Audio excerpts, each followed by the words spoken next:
এইডোখৰ ঠাই Dergaon RTS gate বুলি কয় আমাৰ দেৰগাঁৱৰ ৰিক্ৰুট ট্ৰেইনিং কলেজৰ ওচৰতে আমাৰ 11 APPS পাৰ হৈ আহি এইডোখৰ পাই আহি আগতে এইডোখৰত গোটেই সোণাৰু গছে পুলি একদম ভৰ্তি হৈ থাকে, হালধীয়া হৈ থাকে।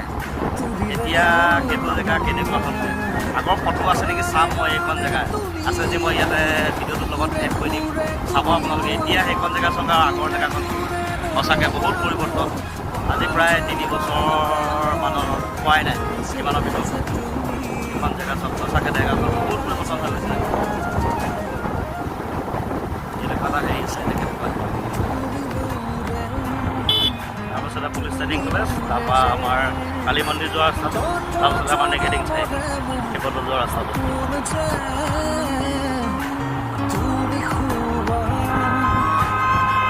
এইডোখৰে আছিলে দুটা চাইডে গোটেই ভৰ্তি হৈ আছিলে বাগান এই সোণাৰু নাহৰ একদম ভৰ্তি হৈ আছিলে।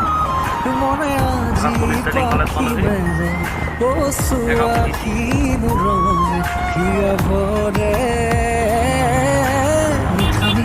আজি সপোনৰে অজানিতে চোৱা বন্ধৰে দূৰণিৰে তৰাতিহে যেন জুৰিলেহি আজি